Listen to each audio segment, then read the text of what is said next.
In these ruminations from among the bards, I want to remember a dear friend to myself and many others, the newly departed servant of God, Mother Macaria Corbett. What a gift life is, we usually don't even recognize until we lose someone who is part of our life. So much of the gift of life is the ones we are given to know. And our grief in losing them is a window into the mystery of what human life is. And among the deep reflections that come to us in such times is the realization not only of what this person meant to us, but truly who this person was. We can see it now, that the sketch has been drawn, and we begin to see hints of how the living portrait is to be completed now in the light of the age to come, and especially for such a person who inspires thoughts like this. Not that we didn't see who this person was when she stood before us as a living influence in her own rather meek and really unusual manner. But now our grief makes clear the importance of all those shared moments and brings them into focus. And because I can't sit by her place of resurrection, as the Celtic monks referred to their burial plots, until I make a long trip to Indianapolis and sit down there to spend one more moment with her, I'm going to read some of her own words, just a little of her expressive poetry. And I can't read it like she did. When she recited poetry, she would take a breath before each line, like a wind filling her sail. Maybe some of you who knew her remember how she did this. And she would read like that too, like every word was a sail filled with wind. But first, I'm going to read a little about her and also about myself and what she meant to me. 15 years ago, I had a life-altering injury, and while I was laid up for a few weeks in a hospital bed, I occupied myself putting together a book of her poetry. So I'm going to read my introduction to her poems. I was already interested enough in the poetry of Mother Macaria, at that time Deborah Corbett was her name, that I remember how eager I was to be introduced to her in San Francisco in 1979. I was a little taken aback, not by any flamboyant artist, but by her calm and even humorous self-abasement. I could not understand how this could match the exultant spirit that ruled in beauty in her verse.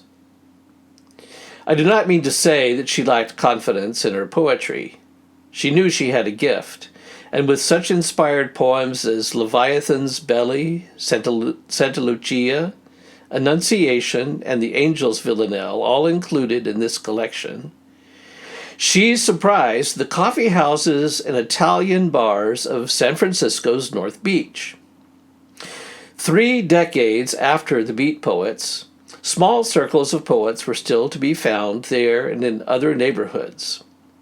Her unassuming and generous manner endeared her to Robert Bly and to Cush, the proprietor of Cloud House, a regular gathering of poets in the Mission District. Cush liked to encourage street poetry, the unprompted reading or spontaneous composition of poems out loud upon the sidewalks and street corners. The climate of this early 1980s San Francisco subculture was rather raw, and an unlikely place for a small circle of mostly religious poets. We forged an identity of our own as the Raphael House Poets, with weekly meetings at Raphael House, the shelter for homeless families, where Deborah Corbett worked. We ventured out into the public together for open readings in coffee houses and ashrams, and we even earned a few scheduled dates of our own in small venues. We were featured in the second printing, 1981, of the poetry periodical City Canticle, though it was Epiphany magazine that was most often a home for our poetry and articles. What became of those swift, eventful days of idealistic youth? We were looking for something, overturning the stones behind the words, looking for something hidden for centuries, and we found it in the living example of the Orthodox faith. Every one of our little band of troubadours, each discovering for himself the high degree of intelligence and inspiration that has always existed in the Eastern Church, went into its service. One became a priest, another the wife of a deacon. Two are ordained altar servers. Mother Macaria entered the monastic life. I lost touch with her for some years as she struggled with the serious challenges of such a vocation and with the further struggle of sometimes debilitating illness. When we began to correspond again, she spoke hesitantly of any recent attempts in poetry. I was disappointed. Was it not possible that one of her gift could illumine the interior life of monasticism with meditations of rare beauty? It turned out there was no cause for such disappointment. Refined by suffering and by an increasing awareness of how far she was just a beginner in the monastic life, her modesty had simply gained a new degree of authenticity.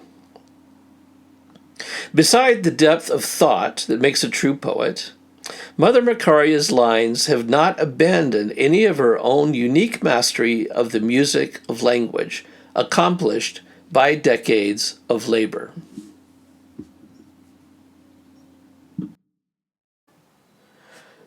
Santa Lucia is one of Mother Macaria's early poems. Santa Lucia is an early Christian martyr in Italy, a favorite of the Italians, and to celebrate her feast day, a young girl would be crowned with a wreath, and candles would be set in this wreath. Lucia, or Lucy, means light. When Mother Macaria was working at Raphael House in the 80s with homeless families, they would celebrate this day with this celebration. This has always been one of my favorite poems of hers. Santa Lucia, bread of all our hope in the darkening world, when the wind is full of teeth and the night a gaping mouth, on the brink of the world night, the final night, night of the great soul famine, man, creation's husbandman, drowns in his own numbers. Thousands and thousands fall into the bottomless night, wasted pairings of too much and far too little. The dragon, insatiable hunger, is swallowing the stars. But look, now the night is split by the keel of a boat. Darkness curls back from the white sail. Can you see her? Santa Lucia comes, crowned in candlelight, with her basket full of bread. Musical poetics often echoes the wild, alliterative melodies of Gerard Manley Hopkins, one of our favorites, but subdued to subtle undertones, as in this description of Monk's Rock off the coast of Alaska, Monk's Rock, small citadel in the seas, an armed camp at war with the waves, sea mark amidst breakers and shifting tides, a confessor chiseled by the ocean's lathes.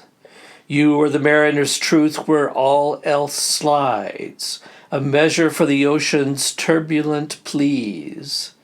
How long have you spoken your name to the ocean and to the small life dancing on shore and water? Those trusting the constancy of a standing swell? Blind and dumb are all the ocean's daughters, who billow to swallow this rock with their motion. Violent rock, may the violent still dwell here, made firm in the cutting off of the world's cares.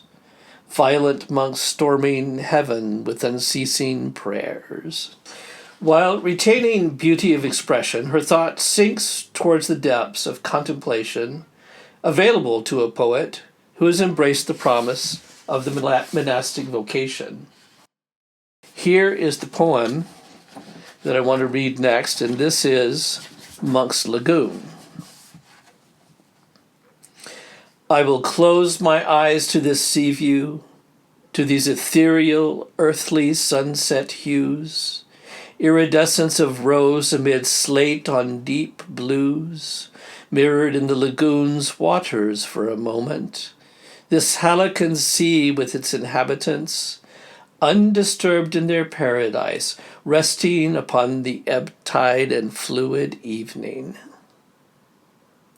I will close my eyes on all this scene, on this sea glass reflecting the illimitable, serene moment, an eternity which timelessly rides on the passing flood tides, and this stillness beside the susurrant inlet, still though the water is cobbled by a breeze, still and watching within the wind's breath. Let this watchful stillness of earth and sky teach me, for I will close mine eye to this unfathomable earthly round, and sit beneath the white cross on the mound for the sake of thy name, my Lord, to call upon thy name. But what of these vast, rugged landscapes and seascapes painted in words? They show both the exterior and interior realm where monasticism first came to America, St. Herman's, Alaska. On this stunning canvas, Mother Macaria has been able to develop one of her most unusual poetic traits. This is a simple outpouring of ecstatic praise, or what she in her youth called the poetry of exaltation.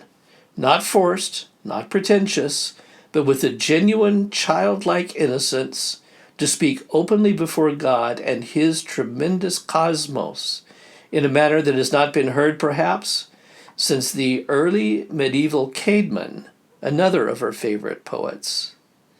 This sense of praise, enlarged on such a wide physical and metaphysical canvas, gives at least a hint of theological vision. And I want to end this brief tribute to Mother Macaria with another of her early poems, The Angel's Villanelle. There's more in the silence than earth can tell, spreading its wings in the star-climbing dusk. Something strikes silence like a ringing bell. A word's gathering force from the sunset's well of rose shadows turning blue in the west. There's more to the silence than earth can tell. The deep night's colors have turned in on themselves, reaching for one perfect syllable of praise. Something strikes silence like a ringing bell. All the night's shepherds in their fields can tell by the sweetness swelling within their breasts that there's more to this silence than earth can tell. Tonight a fragrance in the wind compels to yearn on the wings of hope in their rest. Something strikes silence like a ringing bell, and the angel choir lets loose its Noel, a torrential benediction of joy. There's more to the silence than earth can tell. Something strikes silence like a ringing bell.